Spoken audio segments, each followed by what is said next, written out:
I learned about Phenomeno because of its connection to the artist Yoishi Abe.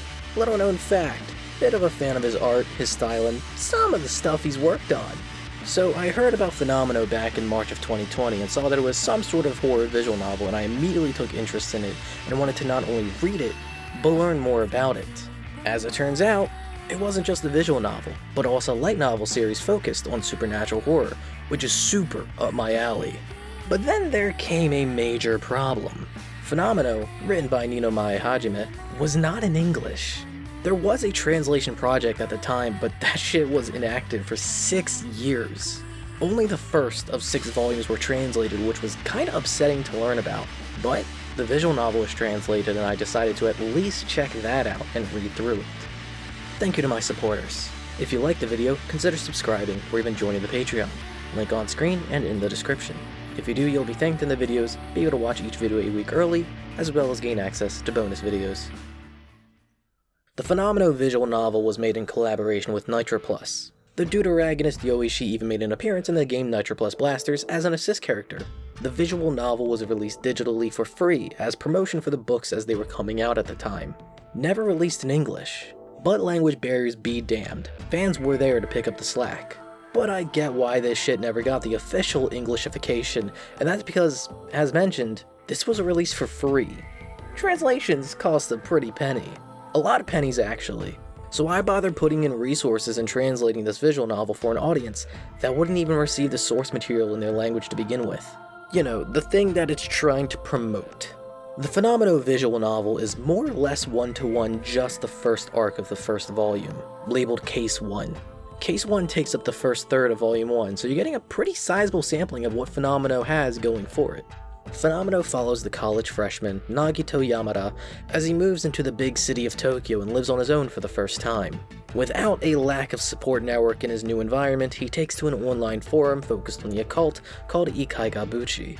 After he moves into a cheap house called the Wish-Fulfilling House, some weird and creepy shit starts happening to him. Noises at night, scratching, waking up and seeing a number carved into the wall, followed by more numbers counting down. Rightfully freaked the fuck out, he calls for a meeting from Ikai Gabuchi to help him fix his shit and eventually runs into Yoishi Mitsurugi, a weird and disturbing girl who has a strangely deep knowledge and fixation on the occult, as well as Kurimoto Shina, commonly called Krishna, the administrator of Ikai Gabuchi. From here, Nagito steps further and further into the world beyond. The visual novel is only 2 hours long, really not a bad way to spend that time either. Nitro Plus is a company known for their horror visual novels, and while Phenomeno wasn't given the level of visual flair as some of their other visual novels such as Tokyo Necro, their musical and visual touch did enhance the experience of reading through the Phenomeno visual novel. The music is eerie and creepy as you would expect, but the visuals follow the Higurashi approach of backgrounds in that it's all just photographs ran through a lot of post-processing. The visual novel was clearly made on the cheap, doesn't even have voice acting after all. And doing these backgrounds is an effective and cheap way to get backgrounds that can feel surreal and uncanny as it bends reality in a way to make it look off. It's also way cheaper and quicker to just find and take pictures of an empty apartment, a classroom, various streets, and shit like that than it is to draw all of those backgrounds. There's still like 150 backgrounds here, and to draw all that would be hella expensive and time consuming and would likely cost too much for something that'd be released for free. There were assets drawn for this game as the girls you talk to all have portraits. The portraits are beautifully done.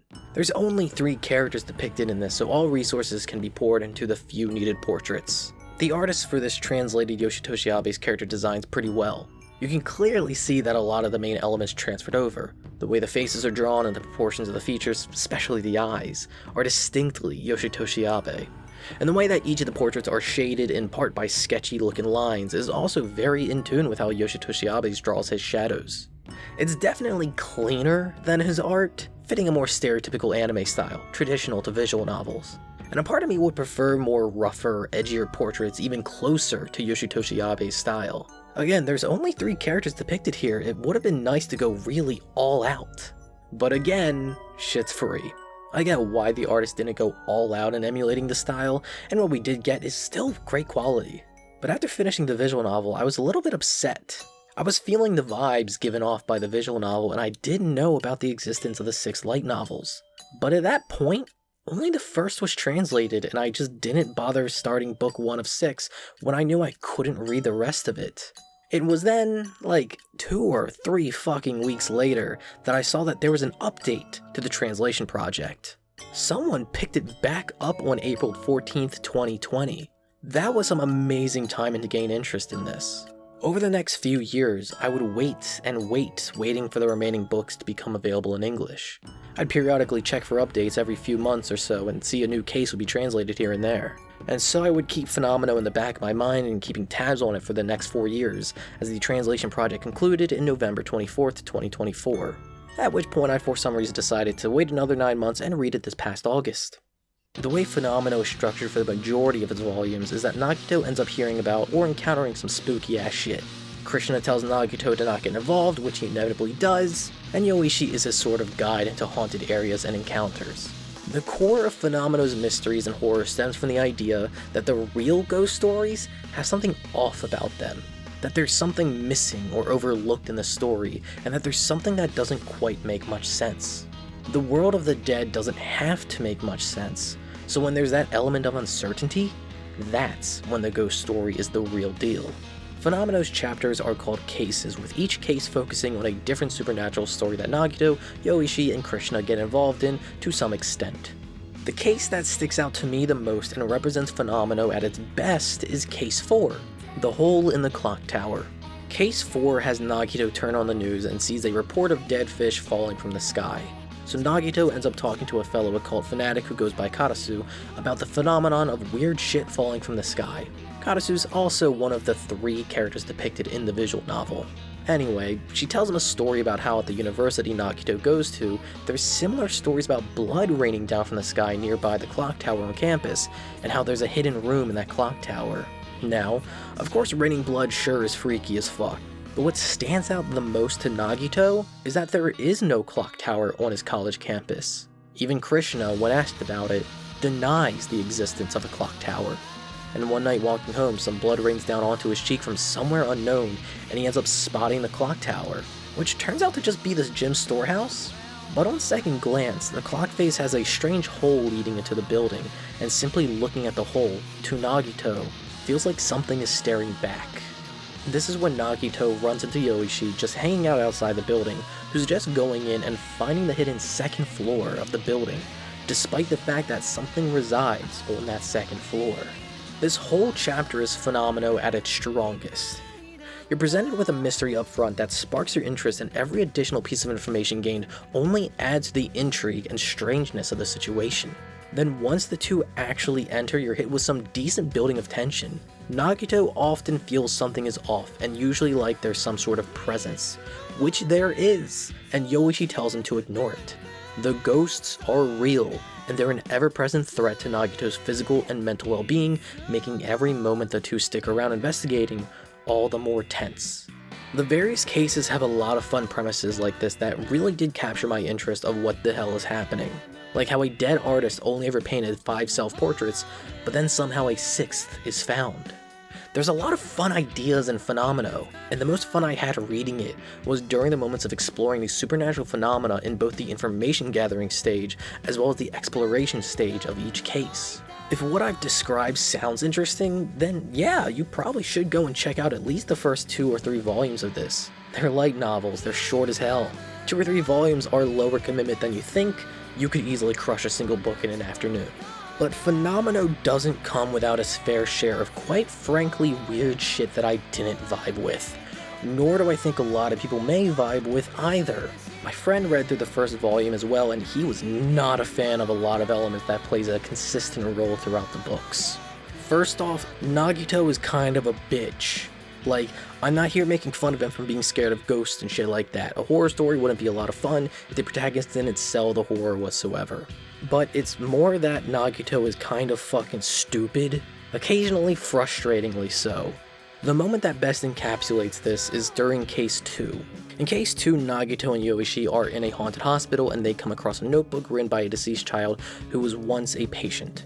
Nagito looks through it and reads a sad story of being terminally ill and pockets the notebook. When they leave, Yoishi's like, "Did you take something? You shouldn't have taken anything. You'll be mad, cursed, and haunted if you took anything." To which Nagito lies and keeps the notebook. To no one's surprise, the book is cursed as fuck and Nagito is haunted. Krishna notices he's haunted as fuck and is like, "Did you take any cursed shit home? You should destroy it." To which Nagito is like, "Nah." The reason why Nagito keeps that notebook, despite ghosts threatening his life, is that he literally goes, "This ghost me for real, for real." That's it. He too suffered from some illness as a kid, and because of that he goes against everyone's good advice and goes through that stupid shit. Nagito is also kinda weird and creepy. I need to say up front that whatever criticisms I have of the writing and the translation of this, that I have nothing but mad respect for those who worked on translating Phenomeno. It looks like it was like 3 dudes who worked on this, but mostly Packet who was responsible for the majority of work. To pick up an abandoned effort and go on and translate 6 books basically for the love of the game is rad as hell, and I have nothing but appreciation for your work and effort. But Phenomeno has a lot of really weird and sometimes uncomfortable word and even narrative choices. Because this is a fan translation, it's hard to tell if the word choice is due to the translation or if it's just originally like that and the author Ninomai Hajime is responsible and should answer for his crimes. I'm leaning on the latter possibility on that one though. Again, I'm gonna blame Ninomai Hajime for most of the shit after this, but something that is absolutely on the translation team are the frequent typos. Again, small team, passion project, only so much is gonna be caught and fixed. Like, I was reading volume 6 and read the line, "At that moment, Krishna-san's silent murmur reached my ears." Krishna. I understand that the U and I keys are next to each other, but this is also a main character's name. It's something that when I notice, it takes me out of the moment, which is a bad experience to have in a horror. It takes some effort to get back into that scary headspace. At this point, the project is marked as completed, so I doubt that there will be much cleanup work on this. And honestly, I don't blame them one bit. This shit took Packet 4 years of their life to work on. I bet they're fucking sick of even thinking about Phenomeno at this point. Typos aside, hey, I've got a challenge I'd like to propose to any Japanese writer in existence.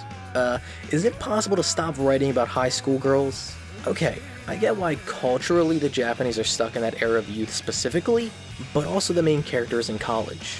What the fuck is this guy in college doing hanging around a first-year high school girl? It's pretty creepy. This could have been solved either by aging Nagito down to also be a high schooler because then they'd at least be in the same age bracket, or my preferred method of aging Yoishi up to also be an adult. The second option especially would drastically improve my feelings towards Phenomeno as, on several occasions, the adult Nagito gets uncomfortably sexual towards high schooler Yoishi. The near constant references to her face and facial features and always calling it beautiful or attractive. Here's a fun little excerpt. And now that I took a long hard look at her once more, I saw that she was truly beautiful. Her pale, translucent skin was unnatural for someone of Japanese descent with nary a single blemish, and her face was lined with fairy-like features. Her eyes were a little dark, but on the contrary, they promoted her seducing harmony, and I think her appearance made any passerby look back at her. Here's a suggestion. How about not describing any part of a teenager as seducing? Oh, here's another good line. Well, she might have a nice ass, but her breasts weren't all that much. Bro, she's 16, stop it. Just fucking stop. And at one point, Nagito and Krishna go to investigate a high school, ghost reasons of course, and Nagito thinks to himself, "As I walked through the crowd of high school girls in skirts so short you can almost see their panties, I went, alright," to myself and decided to enjoy the situation. I think it's fair to say I don't like Nagito at all. That's kind of damning for your protagonist to be unlikable. This isn't the kind of story like Osamu Dazai's No Longer Human, where the premise is that the main character is a piece of shit. They want to grab their neck and deprive them of oxygen to the point of brain damage. That's not the case here. Nagito, on several occasions, is all but described as being pure of heart. I'm calling bullshit on that one. But I think it's less that Nagito the character is weird and creepy, more that the author, Ninomai Hajime, is the weird and creepy one here. Hey, Hajime! Why'd you describe Krishna, an adult woman of 20 years, as looking like a middle schooler? Why not make your adult woman look like an adult woman? Hey, Hajime, can you fucking cool it with your vomit fetish? So, a major character trait of Yoishi is that she vomits. Like, a lot. She does it whenever she detects malice from either the living or the dead, and that's her body's reaction to it. That's fine, whatever, but could you not describe it like you're typing with your hand on your dick? If you're eating, I apologize for the next couple seconds. Dripping vomit, sparkling gastric fluid. And then she vomited. She was suddenly throwing up in the parking lot. Her vomit sparkled under the moonlight, and as I watched dumbstruck, I thought it looked kinda pretty. After Yoishi finished vomiting, a little bit of drool still remained on her lips as she closed the window and went back to sleep. This is all in the first volume. Even then, this is not all the instances of vomit in Volume 1. The near vomit fetishism does relax a bit after Volume 1, almost as if someone asked Nino Mai Hajime to cool it, but even then, it does come back up here and there in the other volumes. If you think I'm exaggerating how central vomiting is to Yoishi's character, then go look at fucking Nitro Plus Blasters. Her entire assist is she summons a fart cloud that makes it so you can't jump, then she throws up on the spot and bounces. Her one appearance in anything outside of Phenomeno, and it's fucking throwing up. I struggle with Phenomeno. I want to like it more. I really like the exploration of occult and horror topics and fucking around with ghosts. That's always fun. I love supernatural horror. I was kind of expecting something like the Spirit Hunter games, especially something like NG, with the premise of the series and the first impression the visual novel gave. And I did get that at points. I'll be real for a second. I think the first book is a bad introduction to Phenomeno. The first case has something that's kinda supernatural but not really, but also maybe kinda is. The second case has Nagito being a stupid fuck ass, and the third case is also not really that supernatural and was also all a dream. Honestly, some of the weaker cases are found in Volume 1. The middle volumes are a more entertaining read, and I also thought the ending was mid. I don't think the outcome itself is bad, but the moments leading up to it when shit starts hitting the fan is pathetic and really funny. But then there's a lot of elements about the book that detract from that enjoyment. As mentioned, the protagonist is destined for the sex offender registry, and the author can come off as really creepy at points as well. There's some good stuff here, and if you're willing to tolerate the bad, then I think that this could make for a nice casual read for the October spooky season. But I also think time would be better invested finding and reading horror stories other than Phenomeno.